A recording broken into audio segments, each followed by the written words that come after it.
people, hold them accountable for not having children or having children yet. In our community, we have a tendency to put on people the pressures of having children. We don't like it. It's not okay to ask someone when they're having children. It is not okay to ask someone when they're having more children. So my blog is to encourage people to, there's another side to life outside of people's judgments of you and your uterus. And if anyone needs help with a journey to motherhood or journey in general, or just to figure out information, I will definitely have a contact me option, because we can go through it. I went through it alone and trying to figure out things, and that was not a happy place. But helping people in the last couple of years has been like the best thing I've ever done. So don't be shy. DM me, send me a contact me. It's all right. We can have a conversation. We Google it together. Any questions? Hey, you guys, welcome back to my YouTube channel. My name is Karen. I'm your host from Vibes with Kay, and I'm here with my sister Debbie. She'll be speaking on Black maternal health and her journey into motherhood. So make sure you like, comment, and subscribe, and enjoy this video. Hey sis, how you doing? Hey, Titi Clary. I'm doing good. So I want to ask you a question. Let me start off with the questions. Hey. Can you give me a definition of, what is your definition of a Garifuna woman? A Garifuna woman is a woman who is resilient, ambitious, and dope. We are women that have been raised to take care of our families, our loved ones, and be as helpful to many people as we can as possible. We are very ambitious, I said already, but ambitious in getting the job done no matter what. Okay, that's good. So how would you describe your childhood? Ooh, my childhood. Um, my childhood was good. I come from a two-parent household, and we were raised with values that came from a little peninsula. What I mean by that is our parents raised us on the values they were raised on. So in growing up, all we knew was how to live life through them. And how would you describe your experience as the first generation of a Garifuna American? So I can divide that into two parts. Okay. As a kid into a teenager, it was all I knew. Mm-hmm.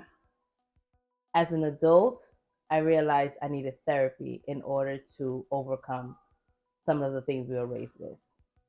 Some of our parents are stuck in the mentality of what they were born with, that we passed it on to us, and we're trying to change that for our children. So it's two different things. Like in childhood, I was like, okay, this is what we are. We're Americanized. But as an adult, I'm like, whoa, some of the things my parents have gone through, I can't do to my own children. Oh, okay. That's a very good answer. Thanks. You're welcome. So, since we're talking about Black maternal health, can you give me a definition of a Black maternal health? Well, Black maternal health is the healthcare system that affects Black women specifically. Black women are 2 to 3 times more, the rate is 2 to 3 times higher than Caucasian women to have a mortality rate in the healthcare system. Meaning, if you have a child and the doctors don't see fit at that moment because you're Black to go all out, or based on your insurance, 9 times out of 10 you won't get the best care. Oh wow, that's very interesting. So, my question for you is, when you went to the doctor, how did you find out that you had fertility issues? Ooh, we could take it back to 16. Mm-hmm. At 16, I had no period. I had crazy acne, and my mom, being of a Garifuna heritage, automatically had the assumption that I was pregnant or doing things I wasn't supposed to be doing at 16. Because I was 16 already, I went to a pediatrician. Mm-hmm. but I had the option of having my mom in or out of the room. Since I didn't want my mom in the room, I brought my godmother. We tested for a pap smear, and through a pap smear, never had nothing. I was still a virgin. To check if I was still a virgin or if I was um having if I was sexually active. It took a normal pap smear takes 35 minutes. That took about an hour because they did blood work and they wanted to get the results at the age of 16. And at that point, my mama got the results. And the result that she wanted was I wasn't pregnant, obviously. But also, they told her in a separate room that the chances of me having the child were slim. Oh, wow. How did you feel about that? At 16, I was okay with it. But then I did more research and I found out that what I had was a condition called PCOS. And what is PCOS? Polycystic ovarian syndrome. PCOS is when cysts form around your ovaries and it gives you more um, male hormones than it does female hormones, if I say it that way. Therefore, you have symptoms such as hirsutism, which is hair growth, um, lack of period or no period at all. Sometimes you can go 9 to 12 months, obviously a year without a period.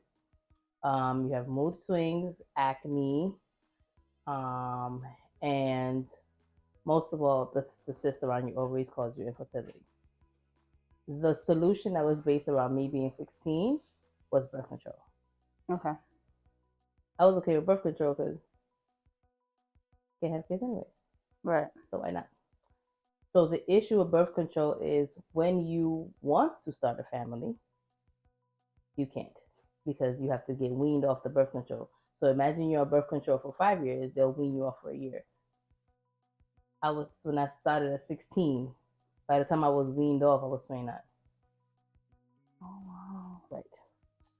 So in our community, sometimes they give you the notion that something is seriously wrong with you.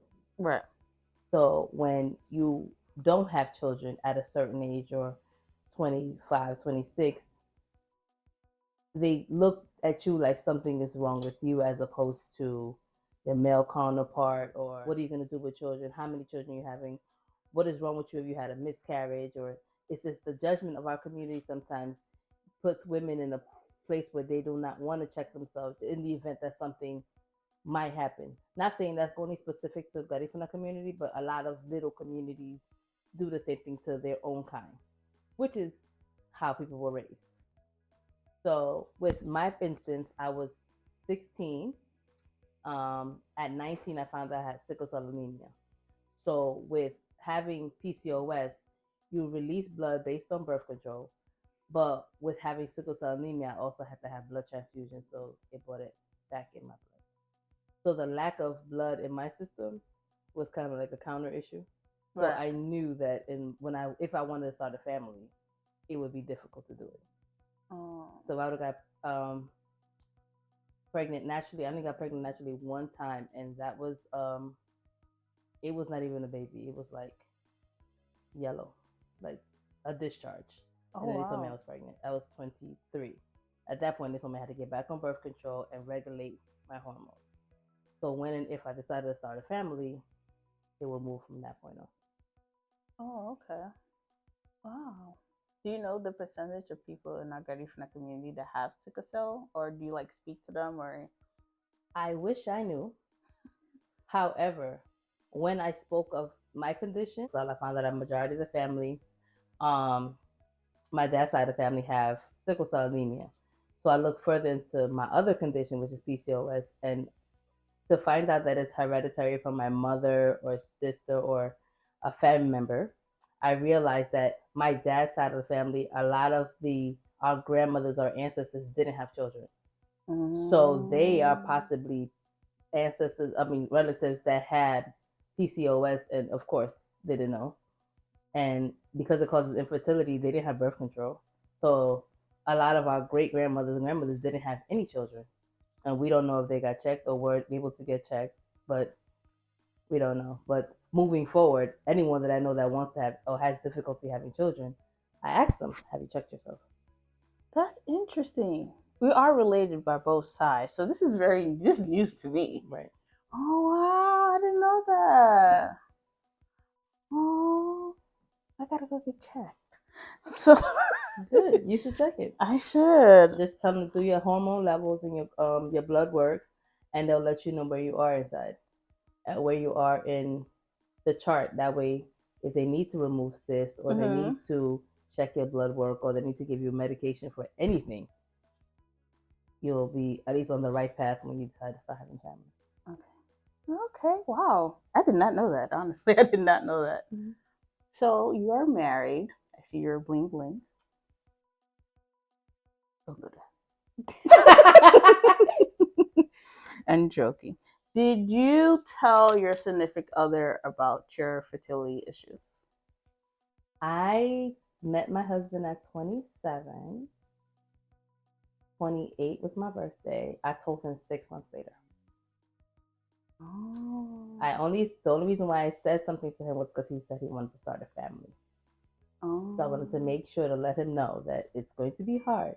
We can do it naturally, but as far as I know, it didn't work.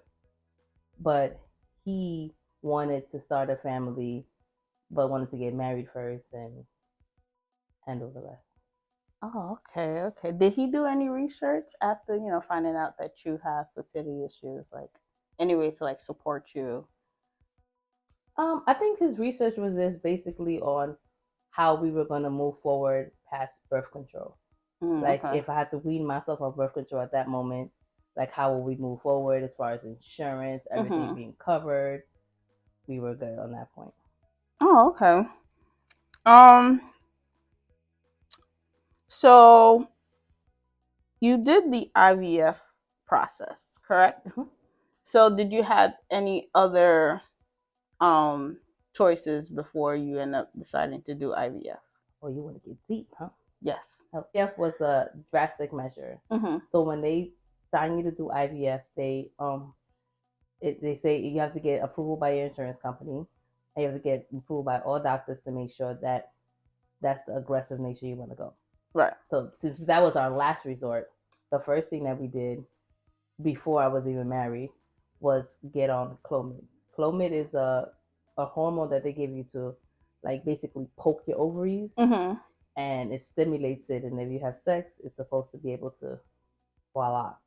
The issue with Clomid with me was it gave me rage. Right. Like my hormones were on 1,000, and it was like jittery, and it didn't work. But we tried it anyways, and no children.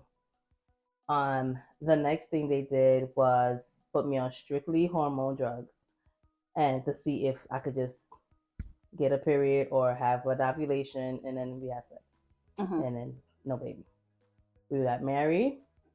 I was 32 by the time we got married, and as soon as we came back from the wedding, I started on moving on to the next step of aggressiveness. The next step of aggressiveness is IUIs, intrauterine stimulation. And what that means, basically, they give you hormone drugs to stimulate your ovaries, and then they give you a process until you get an ovulation. On your ovulation day, you go to the doctor like it's a regular doctor's appointment. Right. Your partner then submits a semen analysis. A semen, and the doctor basically shoots it up your vagina, and hoping that the sperm reaches the egg on its own, and it goes.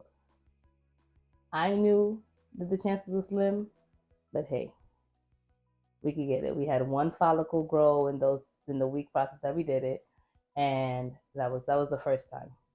The second time we did it, they did a more aggressive um, hormones, and I had 3 eggs.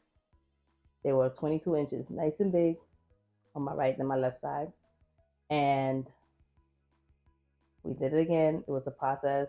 So we had 3 eggs. He's like, "Oh, you have a better chance." Did it again, no baby. So then they wondered maybe one of my fallopian tubes might be closed or something might be wrong inside.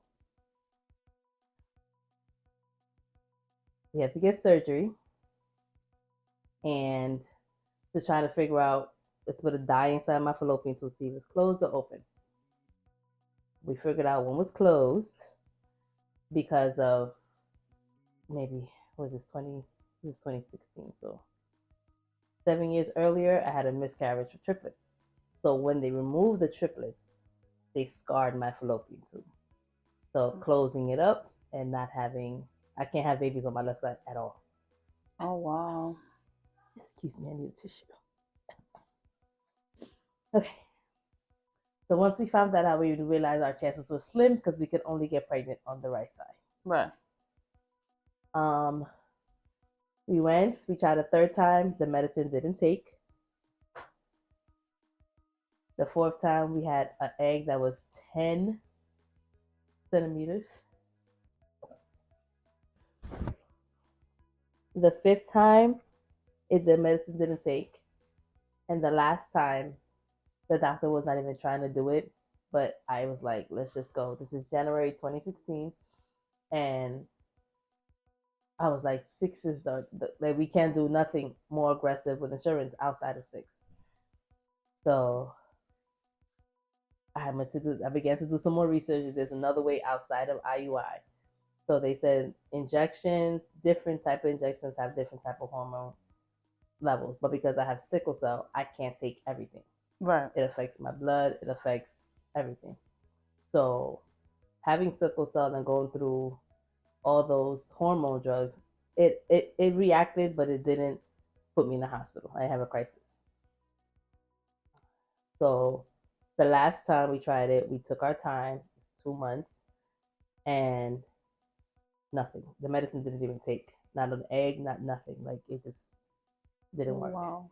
And they said, give us a break. We'll ask the insurance for a medical emergency and see if they'll do IVF. And that's when we took a break, went to Jamaica, let our hair down, and waited 2 months to start IVF. Okay. Did you have like any side effects with IVF? Did I have side effects? Yes.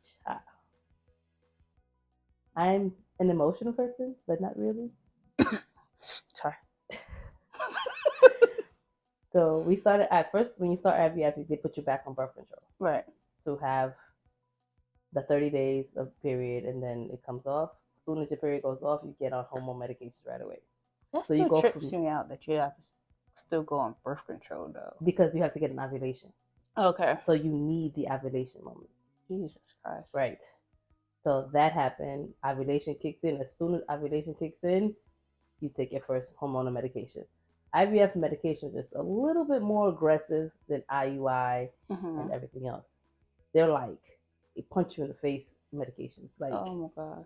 You're angry. If you're not angry, you're happy. If you're not happy, you're in tears. Or it's just emotion overload. Oh, like Lord. bad. And then it gets more aggressive so that they can make sure they have the follicles, the eggs to come. So once that started, it took me 2 weeks to carry 20 eggs. Oh. By the time my retrieval came, I had 20 eggs in my uterus. Like I was in pain. So you have surgery, they have the egg retrieval. At our appointment, I specifically told the doctor I wanted 1 egg because I wanted to be able to enjoy 1 baby and have another baby eventually, or save the ones from this trip. Right. 20 eggs. In 1 day, it went from 20 to 10. 10 eggs just didn't work. Right. From 10 to 8 to 6 to 2. That was it. Wait, so did you freeze your embryos? I couldn't. They didn't make it. Oh. Out of the 20 eggs, the only eggs that made it were 2 eggs. Oh, okay. But can you still freeze your freeze your embryos? At that point, you can if you have viable eggs. Okay. You definitely can freeze them before your procedure. Tell them you want to keep 2 or 3 or whatever, how many left. Be like, freeze those. I'll come back and and you could do the whole process, except the process to get the transfer back in you have to just have the hormones to support. Oh, all right. So you do an IVF freezer, it's at all the pills, it's just the period. Everything has to go through again, so you don't have to carry the eggs. You just put the egg back in. Oh, okay. So with IVF, they had to wean me off because my body didn't like automatically create progesterone. Anything I had to take like big old needle, progesterone every day so that it can stick. Right. The transfer happened. We only had 2 eggs. One egg didn't make it. One egg did, and that egg split, and here we are. Aww. They're talking about faith and grace. My follow-up appointment was to see how far along I was or the egg that made it. When we went to the appointment, I was already 4.5 weeks pregnant, and they were checking to see if the egg was still viable. The doctor went in, saw that the egg was okay. They were having an ultrasound on that specific egg. As he was coming out, he realized that there is another egg in there. Oh, That there were 2 babies as opposed to one. Okay, wow. He stayed there an extra 3 minutes to make sure that there is no other kids in there. Goes out, and with IVF, you stay in the clinic, attached to the clinic, because they want to make sure that all your medication is stuck and the baby is viable in percentage rate, so that you can be discharged to your GYN. Oh, okay. So, once you found out that you were having twins, how was your pregnancy experience? Well, my pregnancy was not fun. We started off with my OBGYN, and we were good for the first 8 weeks. Because I was 34 at the time, they considered it high risk because of my sickle cell and because of my age. So I automatically, from the beginning, had to see 2 doctors: the high risk doctor and my regular OBGYN. Mm-hmm. I didn't see the high risk doctor as much until I was 15 weeks pregnant. Okay. When I was 15 weeks pregnant, it put me around Thanksgiving, I believe. We went to the doctor, and they told us that the babies are small.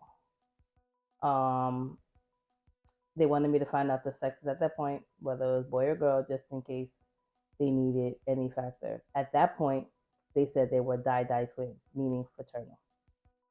So whatever happened to one doesn't have to necessarily happen to another because they're 2 separate sacks. 15 weeks happened. There are 5 ounces. At that point, they tell me that they're okay. It was November. It was okay. 2 weeks later, we went for another appointment because we had to see him every 2 weeks, and they said that baby B, which is Faith, hadn't grown. She was still 5 ounces while Grace was 7. Mm-hmm. They needed them to be at least a pound, and at 17 weeks, they already knew that they were girls, so they wanted us to see like their reactions, their blood work. After that specific appointment, they told me that Faith had what we call IUGR. It's a intrauterine growth, meaning she is too small for the weeks that we were. Like she's too small, but to give her blood levels some work, she'll grow into it because she's a twin. Twins usually are smaller. So you wouldn't consider that as a little person, would you? Or No, she's not a little person. okay. She is not. She just would have been smaller than her twin. Okay. Because twins usually one is smaller than the other. Right. Again, we're still working on the fact that they might have been fraternal. Okay, okay. So we go into week 20, and Grace is now 15 ounces, and Faith is 7 or 8 or something like that. They said she was too small. So the doctor that we had was telling us that she wasn't viable, meaning that she was not surviving in my stomach because she was too small and her blood levels were very low.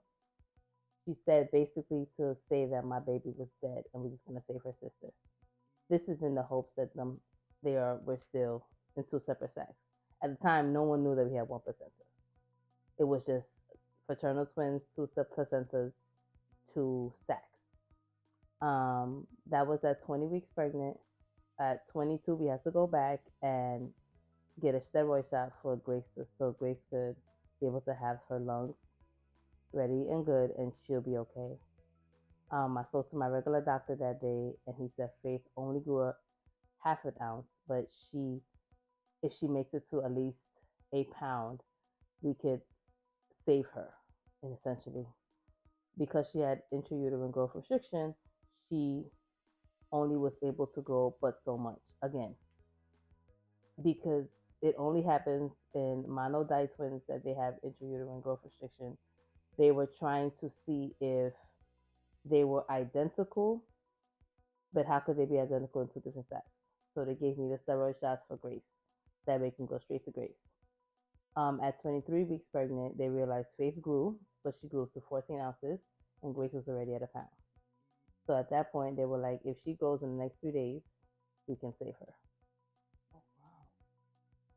24 weeks, she grew to a pound. 25 weeks, she stayed the same. 26 weeks, we were okay. 27 weeks, I was just tired a lot. Going into my 28th week, we had an appointment the Monday at a doctor. The high risk doctor. Her heart rate was fine. Both the twins at this point, we were getting ready for a second steroid shot. The Wednesday we had an appointment again with our regular GYN, so that he's like, all right, we've made it to 28 weeks. Let's aim for 32 weeks. I set up my maternity shoot. I was ready to party the weekend because everything was on the up and up. Faith's heart rate in that appointment was a strong heart rate. Grace was a strong heart rate. And the next morning we had the high risk doctor, and we didn't see them again until Monday. On Thursday morning, February the 16th, we went in for our regular appointment, and they kept me. They kept me because now Grace was experiencing IUGR and she was not growing. They kept me for another 20 minutes because now they said Faith's breathing was shallow.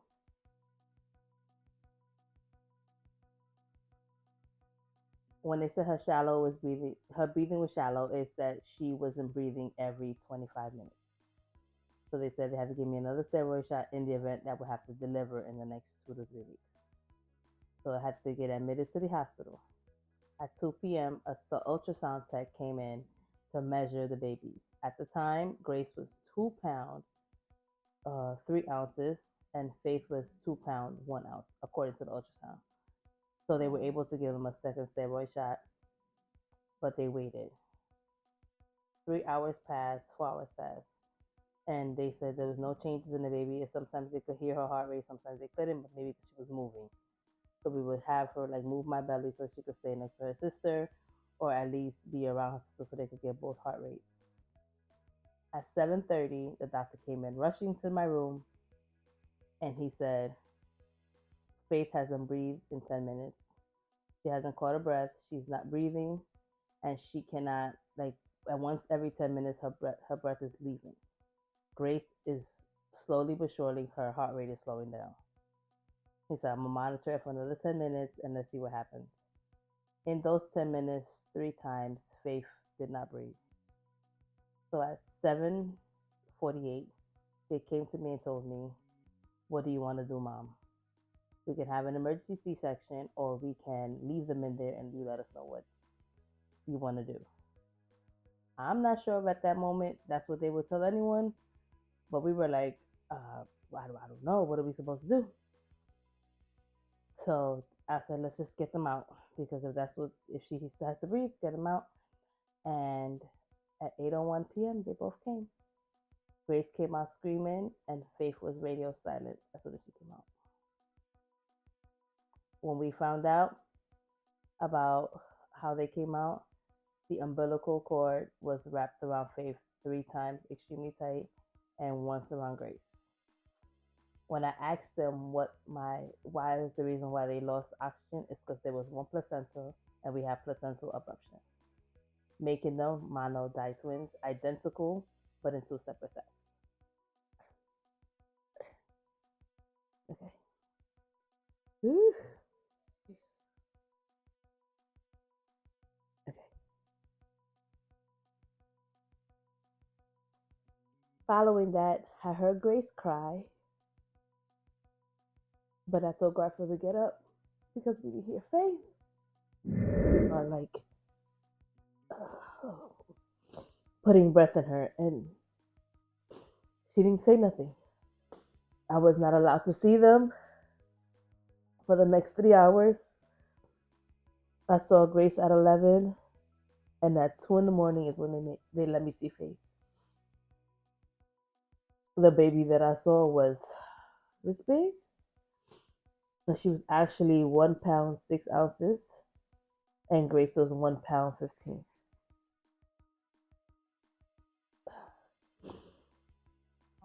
Whew. All right. Let me keep going. Yes, keep going. Once I saw them, I had to go upstairs to my room to recover, and the doctor wanted to see us at the later on that day. The doctor, we went to Grace's side of the room, and he said, "Oh, she just has to grow. She has all of her everything, her vitals, her breathing is okay." And he said, "It's Faith we're worried about. We don't think she's gonna make it because she needs an oscillator. An oscillator ventilator is a ventilator that's extreme pushing about like air at so many miles per hour that she's just getting it pumped in her so that she can catch her breath." But that didn't work. They intubated her, and we were unable to carry her for the remainder of the day. Um, the same day they said you have to at least give her 2 weeks. She will not live longer because she cannot hold the breath. And this is all through the NICU and everything. Yes. Now they're in the NICU, and throughout my pregnancy, I was looking for support groups to see like how people try to conceive and everything. So at that point, I was trying to see like it was there any NICU support groups in the hospital, around the hospital, through doctors. Nothing, because not a soul around me understood like what I was going through. Everybody will tell me everything's gonna be okay, pray, and all of these things, but they were not seeing like my child's lungs. You can see through her skin and how chocolate she was getting because she was getting burned for this IV machine. So I would see her during the day because I couldn't leave the hospital. Like I didn't want to leave. And on February 28th, I was there during the day. I went to go see Grace. Grace was having a good day. She had a blood transfusion, so she was resting. And I went to go see Faith. She gave me this look of worry. Like, I don't know, she just gave me this look, and I just looked at her eyes. And I just saw her hands go up and down, and then her leg went up. And they stayed up, and then they went down. Like, she was like, and then her numbers started going down. It went from like 140 to like 110 to 96, 37, and the thing said zero. Like, nothing. Like, no, she wasn't breathing. She wasn't nothing. And the doctors rushed by her side. They were like, "Mom, it's gonna be okay. Go to the parent room." I was like, "No, I'm not leaving. I'm not going anywhere." So they had the machine to put air in her. They had the two fingers on her lungs to squeeze it to make sure she could breathe. They were holding her head. And then I say about 5 minutes later, we saw the numbers go back up, and that's when I walked out. I vowed from that day on I would never go there during the day. They called me and told me what was going on, but I refused to go during the day until they were able to be breastfed and there wasn't so many complications. Wow. Whew. So, during your NICU experience, um, did you did you know what kind of did you know how Garfield feels, your husband? Did you vent to him, or did you guys speak, or did you guys like take turns to see the kids? We went together. Thank God at that time they let us stay 24 hours because there were two kids, one kid per parent. He was just trying to be the best support system for me. He was like praying for me and holding me up, and God bless that man and his patience because I was Googling and asking a million questions, and he was just there to support me completely. Like I would, he was there hands down, like trying so I don't break down. Like if he would have doubted anything, I think I would have broke down. But he was there, strong, prayerfully, and everything throughout the whole NICU experience. 91 days in, Grace got out, and 132 days later, Faith left. When they give you your discharge papers, they give you a list of everything that happened since they were born. Mm-hmm. And on Faith's discharge papers, it said 8:01, 2:16, 17, 8:01 p.m. born not breathing. Wow. So essentially, she was born dead. Dead. Oh, that's crazy. But they didn't tell me that because they were able to revive her. Right. And I'm glad they didn't say that because I think I would have lost it being on the table. Right. So and they all couldn't tell me the that. stuff in your system and everything like They said I would that. have had shock or something. Right, because then there would have been something wrong with you. Right. Wow, that's crazy. Well, she's here, kicking and sassy, As ever. and bossy as well. Yes, she is. And healthy and not a thing wrong with her, apparently. That's good. That's a They said blessing. she would have brain issues, learning disabilities because her brain was swollen. She said they said she would wear glasses because her eye sockets, and they both ended up wearing the same thing. So during the NICU, they were telling us that whatever would happen to one happened to the other, but it's not supposed to happen because they're supposed to be fraternal twins. Mm-hmm. So we had to get them DNA tested because it's not supposed to happen, and 99.9% identical. But because they're in two different sacs, they're called monodi twins. Oh wow. One placenta means identical. Oh, well, that makes sense. Their sleeping habits, how they react in school. Don't it make sense after a It while? does. When you realize what happens, Mhm. it's like, okay, I see it. Especially the sleeping habits. Them sleeping habits are, whew, yeah. All right. Let's get to something fun. So this is a little fun game that I made up. So I asked my guests if they had an ideal, if they would have planned a Garifuna party, and they have to pick one band, or Rosemary picked four, but You pick four? you should pick Wow. four.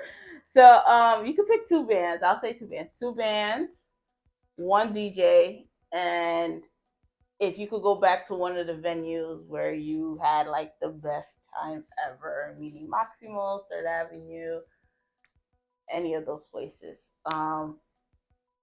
What would it be? what would it be? Yes. I would definitely pick the 2000s Study from My Legacy. That would be the bands I'll have together. The DJ would definitely be Showtime. Um, the venue will be Boys and Girls High School. It'll be a festival type vibe because nobody's at a party at this point. And who else is it? It could be two bands. Ecstasy will open. Oh, okay. HG Ecstasy or Ecstasy? No, Ecstasy now. Ecstasy now. I mean, it's the same people, so I guess. And I would want all the former artists, like the guys that were actually in the band at the time to perform. Oh, okay. So here's another game. I'm gonna name two items, and you're gonna say which rather you want. Okay. Okay. So tamarindo or horchata, Tamarindo. bayas or enchiladas. Who's making the baleadas? Yoli, hello, my Oh, mother. baleadas. Check out Waporu. Some. Mm-hmm. The fish back home or the fish in Seis Fish Vecinos? back home. Oh, okay. Well, thank you for coming. Thank you for telling your story. Thanks. Appreciate you, and I love you. Love your kids. Oh, thank you, girl. So, on this part, you guys will see a clip that we did the other day of her husband, Garfield, and her beautiful twins has sent her a message. So you guys will check that out on the next clip.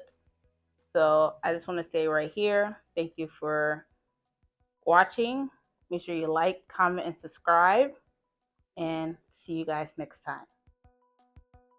The reason why I wanted to start my blog this time is 6 years in the making. It was always hard for me to tell the story of Faith. Faith has been my baby. So to tell her story has been harder because we went through this process. I wrote the blog 6 years ago. Everything that I've had from motherhood, from the journey to start the journey that we are in now, has been maybe 20 years in the making. I want to write about the encouragement women should have when people hold them accountable for not having children or having children yet. In our community, we have a tendency to put on people the pressures of having children. We don't like it. It's not okay to ask someone when they're having children.